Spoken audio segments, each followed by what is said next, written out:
او د تورو غرو په سر مې کلی د جانان دی سنرې نرې باران دی. ملګرو سلامونه مې واخلئ. افسر افغان ما یو ځل بیا زما دغه ټاټوبې به تاسو لیدلی وي ډېر په ویډیوګانو کې. هلته ولاړې ما د اختر مخه ده، دویمه درېیمه ده، ملګري راځي. یو خو زه په خیر راغلی او هرکلی ویم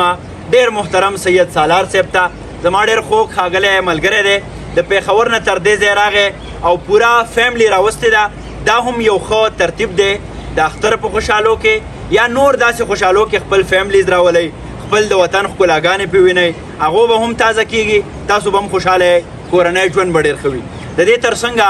زما غیر چاپیره دغه ماشومان څه د سوات طاهر آباد نه راغلي دي، څه زما د کلي دي او بیا ضد را سره هم ولاړ دی. او بیا زما ډېر محترم د نننۍ غونډې مشر ښاغلی لالاجي زما تره را سره هم ولاړ دی، محمد ارشاد میا. خبرې اترې به کوو. دا درې پیړۍ ولاړې دي جی، یوه زمونږ پیړۍ ده، بله د لالاجي ده او درېیمه پیړۍ دا ده. موږ غواړو چې زمونږ د حجرې کلچر، د مینې محبت کلچر، د پښتونوالي هغه تورې او توکې هغه دې کشرانو ته منتقل شي، دیو زمونږ د پښتونوالي په خوږو باندې پوه شي. نو اول به لالاجي یو دوه درې خبرې وکړي چېرې د دیو په وختو کې به حجرې څنګه وي، اوس حال څه دی، بیا به سالار یو خبره نیمه وکړي او بیا به موږ په دې نري شمال کې په یخه شانګله کې یو څو تودې ټپې وکړو، دا ماشومان به هم ټپې وکړي او زه به هم پې لاس پورې کړم. نو زه وایم ډېر محترم لالاجي به څه خبر وکړي. لالاجي دغه حجرې بیا دا کشران اوس پته نشته دی، خو دغه حجره صرف په دې فیسبوک موږ یادو، نور د خلکو نه هغه شکل د حجرې هیر دی. نه شکل خو د خلکو نه هیر دی او بل دا ده چې په هغه وخت کې خو د دې خلکو دومره مصروفیات نه و، بل دا موبایل نه و، دا ټول نقصان د موبایل نه وشو. اوس هم په حجره کې خلک کیني او چې کیني نو بس لکه دا کوي که نه، یو بل نه نه خبر په یو کټ کې ناستي، په یو کټ کې ناستي که نه، خو بس چارجر به ورته پروت وي او دا اوس دا کلچر. په هغه وخت کې به خلک ناست وو، هغو به د یو بل نه تپوس وکړو چې تا نن څه کار وکړو، کوم ځای ته تللی وې، چېرته رالې، څه دې وکړو، او مشران به مشغولېده، کشرانو به هغو ته غوږ ایښودی وو، د هغوی نه به یې سبق زده کوو. دا مدرسه وه، ماسخوتن کې به راجمع شو، په ګوټ کې به ستار پروت و، منګی به پروت و، هغې کې به مطلب دا دی چې هلکه دا ستار راواخله، مونږ به په خپله به ناست وو که نه. او وایي چې باباجي به ډېر ښه ستار غږول، زما پلار چې دی نو هغه به ډېر ښه ستار غږول که نه. نو مونږ خو به دغه ستار ډېر شوق و، هغه ته به مونږ ویلی نه شو، خو زمونږ یو امام و د هغه سره داسې ګپ کې عذاب دا ګورې امام په لاره به یې بیا که نه. نو مونږ به هغه ته ووایو چې ته بابا ته ووایي چې دا ستار ووایي او هغه امام د هغه په همزولتیا کې ډېر ګپ یې ورسره. نو هغه زما یو موقع یاده ده چې هغه ستارو ته مونږ ودرولی نو هغه زمونږ امام ورته ووایي دا ستار خو مونږ ته لګوه، نو هغه ورته وایي ته به راسره منګی ووایي. امام صاحب ته یې ووایي حجره او مصلی یو ځای، هغه حجره او مصلی یو ځای، لکه جومات او حجره دا خو لکه اکیج ځونه دي پوه شې، لکه د حجرې او د جومات ساتنه چې ده که نه، دا د دې نه ښه تعلیم بل نشته. مونږ په هغه وخت کې دا مجلسونه کول، دی ماشوم و، دی به راغلی و ګوټ کې به ناست و، د ده والد صاحب لږ طبیعت کرک و، هغه به ده ته ښارېده، خو ته به بیا هم هغه ټپه مپه او دا به چېده نو لکه پکې وکړه که نه. نو د هغې نه دی د دې حده پورې دا ترتیب د ده وشو که نه. نو اصل استاد یې لکه زه یم، ما به دا مجلسیان دې ته مې وختي خبره کوله، کله د خوازخیلې نه او کله د مدین نه او کله د پورې سوات نه، دا به ما غوښته دلته دا ستار منګې، د خلکو یو بل سره مینه وه. اوس هر شی چې دی نو لکه ټول شی زیات موبایل خراب کړو، د موبایل استعمال باندې خلک بالکل نه پوهېږي. خوشحاله اوسئ. لالاجي ستاسو ډېره مننه کوو، ډېر خوند یې وکړو چې لالاجي په پخواني چې څومره هم خاطرې دي په هغې رڼا واچوله. زما سالاره دا خبره ډېره خوښه شوه، زمونږ نیکه محترم دی خدای وبخي، په دې علاقه کې د هغه ډېر لوی یوه مینه وه، یو سر و سوخ و، نو هغه به د امام سره دې خبره وکړه که نه. نو دا ګورې چې د هغه وخت امامان یعنی هغه خلک پوهانو هغو په دې پوه یو چې حجره جومات څومره مهم تورې دي، دا څنګه مخکې وړه پکار دي، دا زمونږ اکیډمیانې دي، تربیتګاه دي، هغه اوس هم موږ په دې باندې کوشش کوو. سالار جانه که ته کومه خبره شریکې بیا به موږ راځو ټپول. زه خو به افسر صاحب ستاسو متعلق یو خبره وکړم، دا ملګري د سوات نه راغلي نو دوی ته مې اوس وایي چې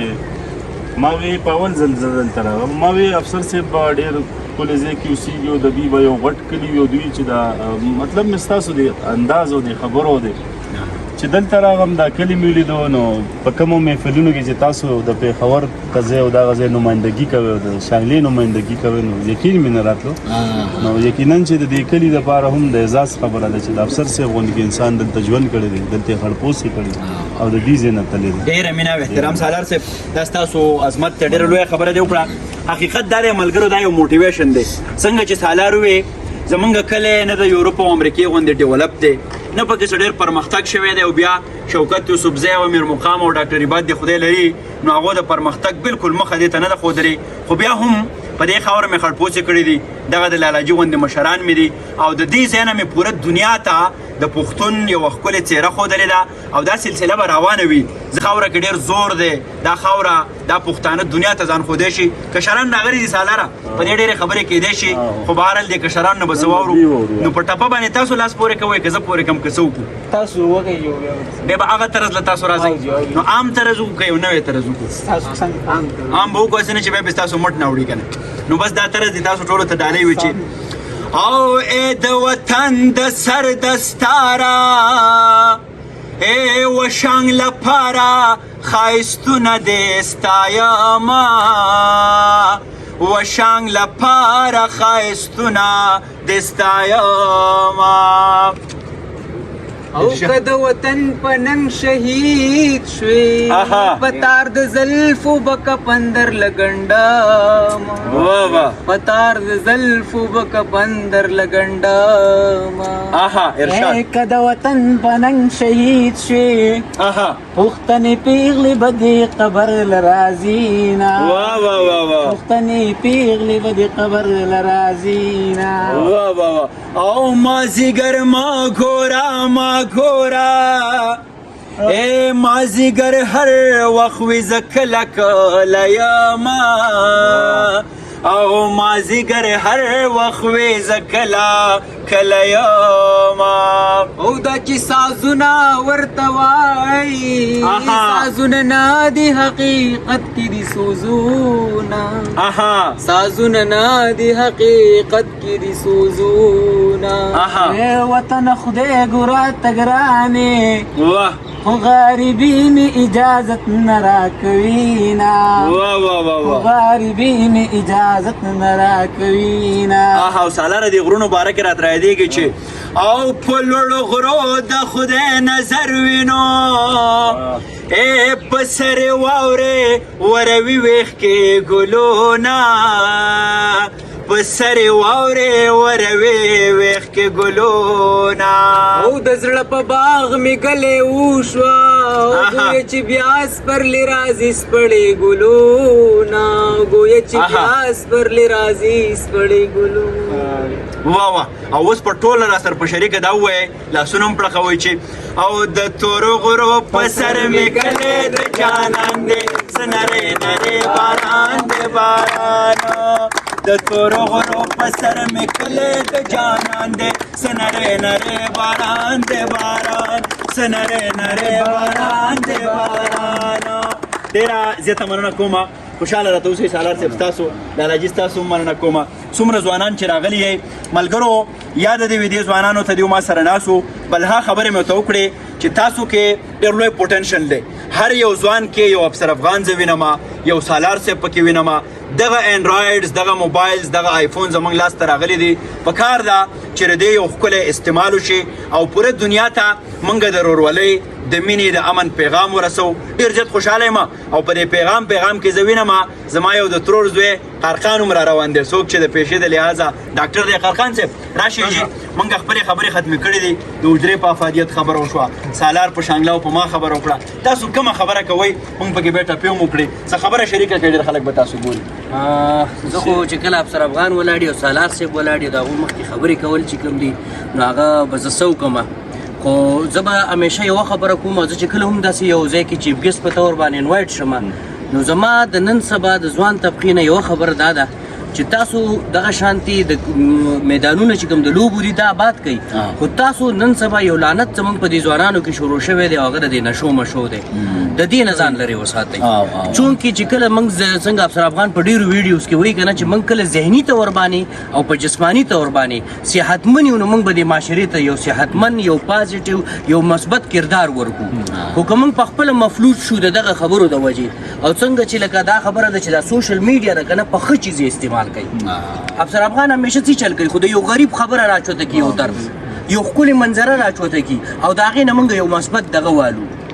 نو که زمونږ چرې په مثبت طور باندې او همیشه یو ګوره مال اکثر څه په دې هسپتال کې په اډمنسټریټیو پوسټ باندې سالار صاحب یا دغه شي هلته داسې چلو شي اکثر ما ته څوک راوړي یا زما مخکې به چې کوم ځای کې زما جابونه و هلته به په اډمنسټریټیو نو ماله به چا شیطاني راوړه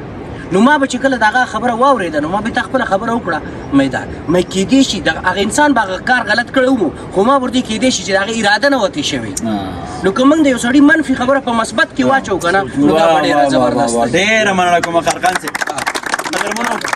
ډېره درنه او ښکلې خبره او سالار جانه دا په دې راختمه کو څنګه چې خرقان ووي که نه سمپتي او امپتي کې فرق دا دی سمپتي همدردۍ ته وایي چې یو سړی وایي چې زما په دې بوټ کې غنه تلې ده او ته وایې چې ښه جي دا خو به دې خپه ډېره خوږ شوي امپتي دې ته وایي چې زه د نه دا بوټ راوالي او دا واغوندې او یو شپږ ته قدمه پکې والي او ستا دا خپه خوږ شي څنګه چې خرقان خبره وکړه په دنیا کې په یو وخت باندې د یو چا دپاره به یو چیز ټیک رښتیا وي صداقت به وي خو د بل دپاره به هغه دروغ وي دې ته انډرسټینډینګ وایي نو موږ به یو بل انډرسټینډ کوو بعضې سړي ته چې ښکاري او بعضې سړي ته نه ښکاري که موږ په دې باندې پوه شو دا معاشره ډېره ښکلې ده دا به آبادو او په دې به دې خبرو ته د پای تیږه ږدمه چې بیا نه توره پورته شي نه سر په وینو رنګ شي باداره دغه جنګ دی د وطن اخري جنګ شي او چې زړونه سره یو کو او لاسونه سره ورکو دا کاڼې به لالونه شي دا بوټي به لونګ شي خوشحاله راته اوسئ ډېره مننه کوم